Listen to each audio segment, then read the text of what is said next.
Santa Cruz, located on the central coast of California, is a small seaside community with a little over 60,000 residents. The beauty of the coast, ringed by redwood-studded mountains, has been a magnet to many for generations. Santa Cruz is known for its surfing lifestyle as well as being a bastion for tech-savvy creativity. The ideal temperate climate and all of this beauty comes at a cost, however, and Santa Cruz is one of the most expensive places to live in the U.S. Median house prices are just over $600,000. Santa Cruz is currently struggling to come to terms with the homeless population, which according to applied research rose 28% in 2013. This puts the total homeless population at 3,536, with some estimates being much higher. Santa Cruz filmmaker Brent has been working on an idea that he calls Sanctuary Camp, which would provide a safe place to sleep as well as other services to homeless people within the community. Brent wanted to collect some data from other operating homeless encampments along the Pacific coast, and curious myself, I went along with him to document the trip. The first camp that we visited was unsanctioned and not necessarily the model that Brent is using for his sanctuary camp, but it was good to get a baseline. We're in Eugene, Oregon. This is the first stop, the first homeless camp that we're finding on our Northwest tour as we're looking for sanctuary camps. It looks like a temporary homeless camp, about 30 to 50 tents across the street, a kitchen, 2 porta potties, all on a very busy street, a highway on-ramp, up against a large concrete cinder block building. Looks like a good location, probably very loud with traffic though. Brent went in to talk to some of the camp residents while I took a comprehensive tour with Whoville resident Karen. My personal name is Karen Taronas. And I came to be a part of Whoville because I'm homeless and I felt drawn here. And I really love the concept because it's community-based, you know, and it's really also helping to re-educate people and reacclimate them to living in society. So here we are, what's lovingly called Whoville Number 9 Revisited. They keep citing us, or they were, for a couple of months, and so far they've let us stay here about 2 months, though they did put 2 camping prohibited signs up on the walls, one there and one over there. We try to keep the walkways clear as much as possible. There are too many people here. 20 to 30 would probably be much more ideal, but we can't exactly turn people away. So that's kind of the main entrance. We're a little haphazard, and then we have our paths going around this way. Think about disabled. We have 2 people in wheelchairs, a lot of people who have a hard time walking. We try to keep the center for community events, and ideally, we've been trying to get all the tents around the outside, and then we want to put up fencing like they have in Portland. Lovely fencing that they did with doors. And there's a whole bunch of wood that somebody donated for us because we're always cooking. That's a community tent that we let a lot of overnighters, you know, late night people just show up and all they've got is a sleeping bag and a tarp. And so we let them go in there, but we ask them to roll it up and go ahead and leave. And this would be the final pathway up. Getting better all the time. Back on the sidewalk. Ta-da! I've been out on the road myself about a year. It began in Florida for me. I had a home for 15 years at 2 acres, and 10 years I took care of that myself. My 3 children, 2 of whom are also disabled. And it just, income, the banking crash, I couldn't take care of that home anymore, and then I lost it. And then I was renting for a while, but when I went to become a renter, I had no rental history because I'd been a stay-at-home mom for 10 years, and everything that I'd hoped and invested in was that home and that land. All the stories are so varied. I mean, they really are. The commonality is that we are unhoused. It didn't mean we became unhuman. And somehow they forget that. I want people to know there's a Heavenly Father that loves them, and He didn't choose this for them. But He will walk through it with us, and He will help us shine. Brent continued touring Whoville and talking to more of its residents, including a young pregnant woman who said that Whoville was the only place where she felt safe. She succumbed to the high cost of medical treatment after getting hit by a car and suffered life-threatening physical injuries. Unable to pay the bills, she became homeless. I walked to all of the surrounding businesses to see how the camp had affected them. There were no major complaints, and many businesses said they actually saw an increase in revenue. The owner of the small Mexican restaurant directly next door said the business boomed when they had their taco special for only a couple of dollars. One woman that worked at the convenience store said that a couple of camp residents even walked her home each night for safety. We found the unsanctioned camp to be interesting, but we were curious to visit the Opportunity Village to see how a sanctioned and funded camp is run. Opportunity Village is the brainchild of 26-year-old Andrew Heben, who did his master's thesis on organized tent cities. Background checks for residents are mandatory, as is following the rules. No drinking, no drugs, and no violence. To be on the grounds, you have to sign in and be escorted by a resident at all times. My name is Catherine Griffith. I actually got married here on Halloween.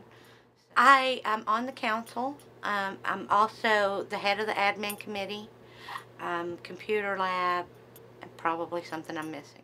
Very good support from the community. When the city had their use hearing for this location, nobody spoke against us. Nobody. The arbitrator, he said he'd never seen it happen at any hearing he'd been to before, that nobody spoke against it.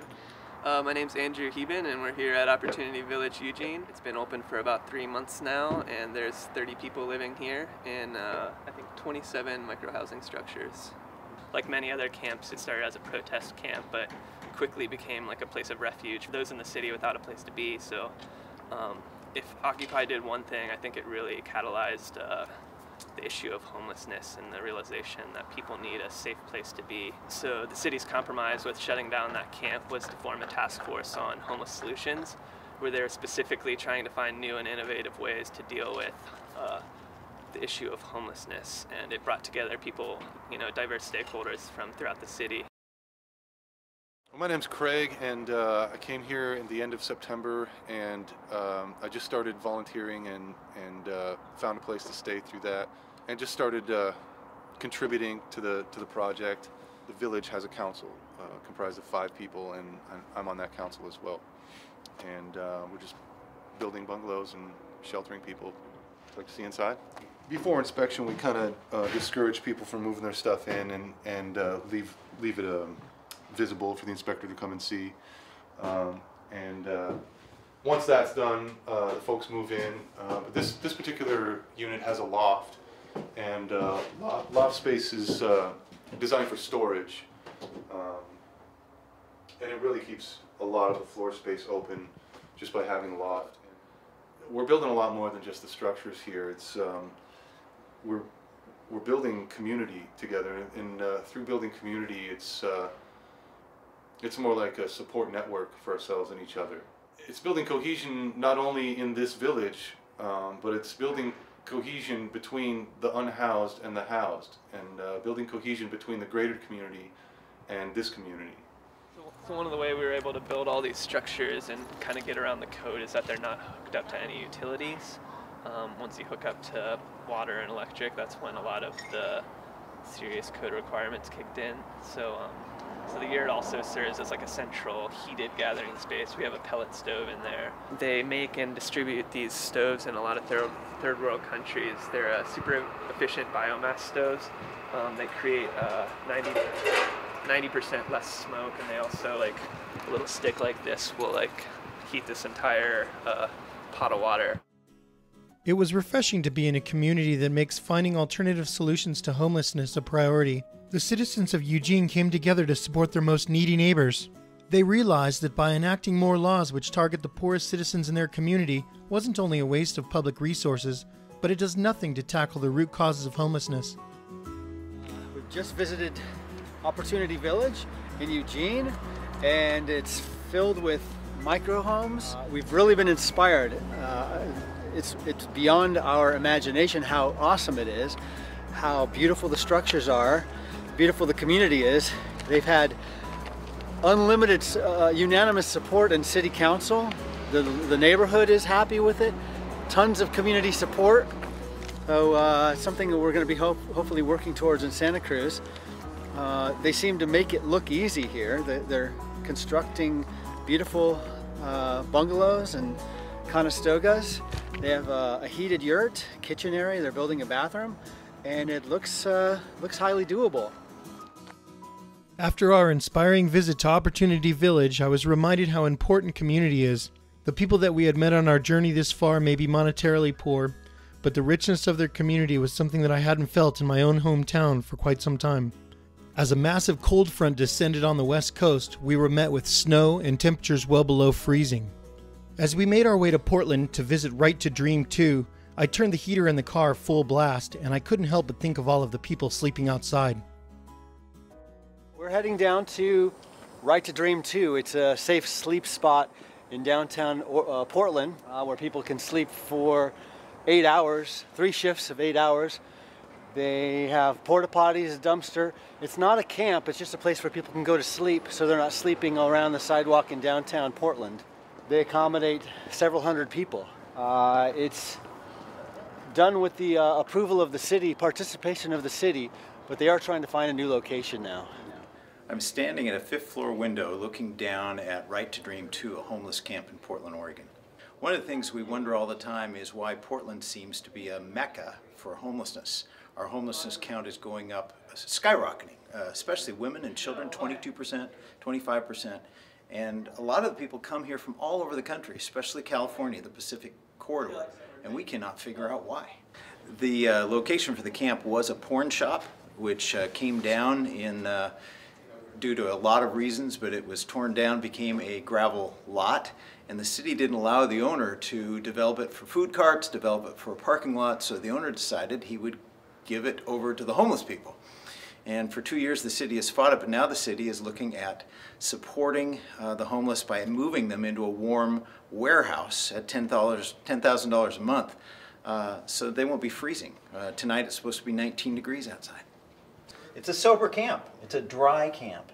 They have enough money, they raise enough money so that they can do things like have sanitary conditions and porta potties, and so we've had no problem whatsoever. Well, unfortunately, homelessness is such a horrible problem here that we still have people in doorways all over the place. The city should provide more space for people like this. It was humbling to talk to these incredible people who are working tirelessly to help make life better for the most vulnerable people in our society. We drove north to Portland and to our next location, a place called the Dignity Village. Well, I'm Scott, and we're here at Dignity Village. Dignity Village it's a place to come and help you get back on your feet. We've been here 13 years, into our 14th year, and I would assume thousands of people come through here in 13 years to get back on their feet. Some go back to the street, but most people go to housing, so that's what we consider that success. So we have micro businesses. People come in and buy wood. They come in and buy stuff that we get for donations at our yard sale. We take recycling back. We're trying to sell stuff out of our garden. There's several different ways that we try to make money. We pay all of our electric, water, sewer, garbage, and all that type of thing by donations and by stuff that we sell.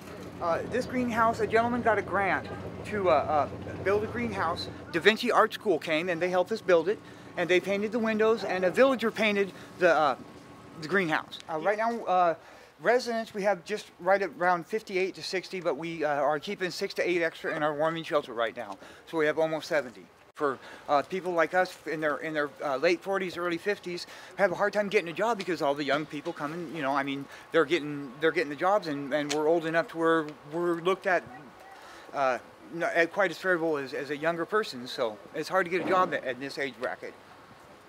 Local artists will come in and see an empty wall and want to do a mural, and so we'll paint it. It helps brighten up the village. It's kind of neat. It gives things to talk about. That's representations of the cave walls in Europe. We have a dragon over here in the corner, our forest scene. We have Noah's Ark is up here around the corner. We have 5 basic rules. 1 and 2 will get you 86 immediately. That's no theft and no violence, period. Any at all is done in the village, you're automatically out, and by the time you come back, you'll have 72 hours to leave. That's all. You get no second chances on that. Number 3 is no drugs or alcohol. We don't allow it in the village. That doesn't mean that you can't go have a beer or something and come home, but then you're not encouraged to hang around. Because number 4 is no constant disruptive behavior. We don't like a lot of people out voicing their opinions and yelling and screaming on the tarmac, because it takes away from trying to do what you're supposed to do.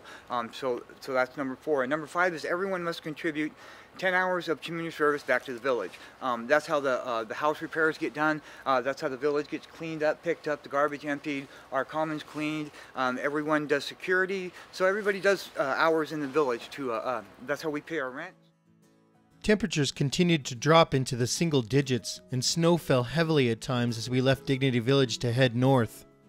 Giving people who are homeless a secure sense of place can help them heal from the spiral that led to their situation. Camps and microvillages seem to bridge a necessary gap between sleeping in the streets and permanent housing. Here we are at Olympia, Washington at the Westminster Presbyterian Church. On the grounds they have what's called Camp Quixote. It's a nice model because they have a fence around it with one entrance portal, one entrance gate. They've got the porta potties and the recycling and garbage out front. And it's a housing community right across the street. And it looks like it's a good neighbor. Probably a model that Santa Cruz would like to duplicate. Hi, I'm Becky. I go by Scully. Welcome to Camp Quixote. In each one of these tents homes 3 people. They've got walls up to kind of give you privacy. Not great for insulation, so a lot of us have blankets hanging up. Robert? Yeah. Is it cool if we come in and see inside? Yeah. You guys want to come in? All right, here we go. On in there. They're small spaces, but it's better than... I'm Robert, this is my home. Nothing. This is my little domain right here and stuff, and just try to keep it as clean as I can, you know. I'm a diehard Seahawk fan. I've been homeless twice in my life. I've lived in tents, and lived in the rain, the shine, the snow, sleet, everything like that. Right here, you know, the wind blows like that, still stays together and such, you know. We got friends here to help out each other and stuff, you know. We all cook for each other, stuff like that. Basically, it's better than living on the streets. You know, just the tarps kind of covering for rain or whatnot. There's different entrances into each of the houses. Some have doors, other ones are just a zipper up. This is our dishwashing station. Mm-hmm. Yeah. But because of the cold weather, we have to keep the water running so it doesn't freeze, because it is getting below freezing out here. So yeah, it's just kind of everybody's got their own little area. Not much for storage. I mean, we don't have storage areas. This is our last and final room, and we're gonna have to duck to get under. It is the only actual tent still here. And that's my room, because I was the last resident here. But here we have an actual tent, tarped and plasticed in to keep some of the heat in. Very small quarters. And normally we'd have the tarp up higher, but it's temporary. We're moving to our new spot soon, so I can't wait to get in there. I'm Erin, and this is Olympia, Washington, homeless camp. Quixote resident Erin nervously led us to her home. Living on the streets is a dangerous place, especially for women. Nearly all of the female residents in the camps that we had visited this far told us that it was the only place where they felt safe. It's good as a stepping stone. Like, we're not on the streets, and I'm on a housing waiting list, and instead of just on the streets. And it's really safe here. You have camp desk person, watchman, all 24/7. So yeah, I can't wait to get out of here. It's nice, you know, you got heat power, but it's like a tent. My name is Julie Montgomery, and my title is resident advocate. And my role at the camp is just to assist people kind of with whatever they need as far as getting services, and they set up goals when they come into camp. We check in monthly on their progress on the goals and just see how I can help them. For a lot of people, it's been housing, to get into permanent supportive housing. Some of it's been helping people reconnect with family, which is a really important thing to do, and one of my favorite parts of the job. Helping people apply for benefits, because the system is just so difficult and really set up for people to have to fight their way through it. And when you're talking about people who have, you know, mental illnesses and substance abuse issues, it's just, I mean, I feel like I'm a fairly stable person, and it just drives me crazy. Like, they really try to make it hard. And so one of the best things about this is just the community and feeling connected to people. A lot of people have come to the woods, from the woods here, and they just feel less isolated, they feel safer. I had one couple in camp who had fallen out with their family and got them connected, and it's just like kind of what they needed was time to get back, you know, make these connections with their family, and then they got jobs and went back to school. And You know, so for some people it can be just a really, like, a stabilizing place to be. Scully agreed to take us to the site of the new Quixote Village, which, as you'll see, is an incredible example of what can be accomplished when a community comes together in a positive way.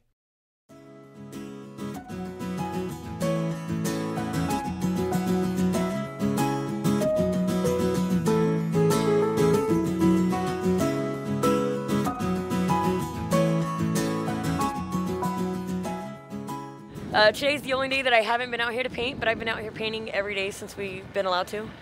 And it's so fun. It's just awesome. So this is one of the ones that is fully painted and almost ready for the bedding. And this is also where we store all the paint.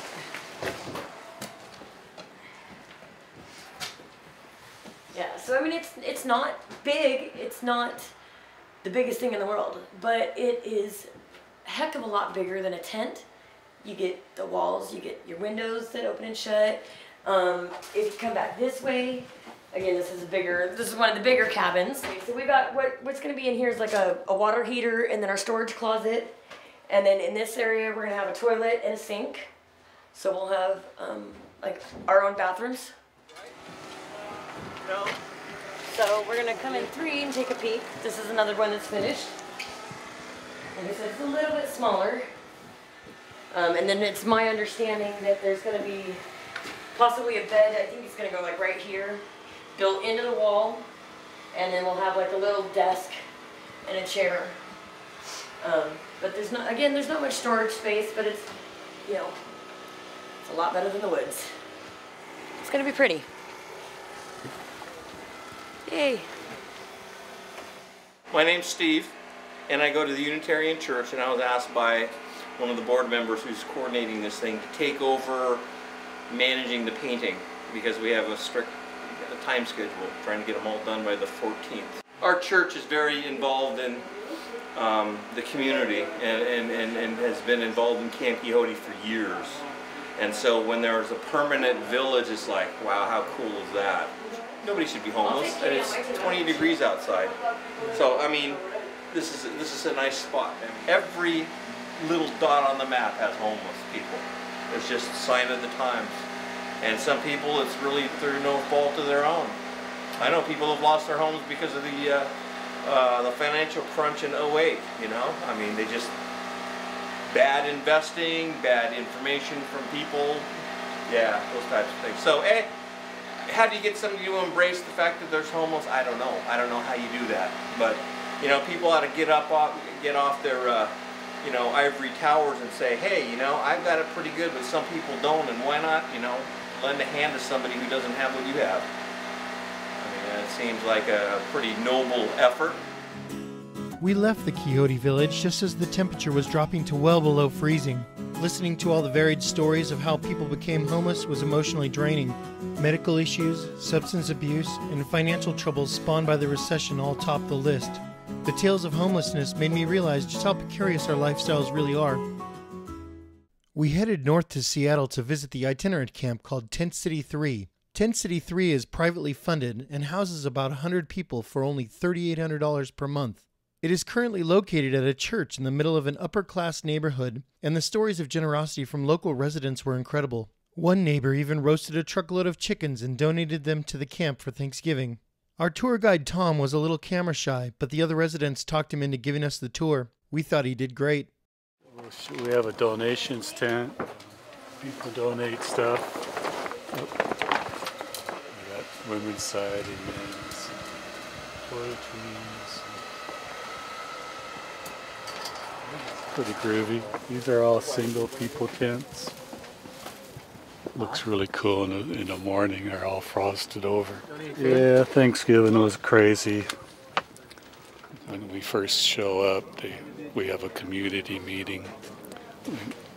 We like put a little flyer on each house and invite everybody. One of them actually wanted us to stay a month longer.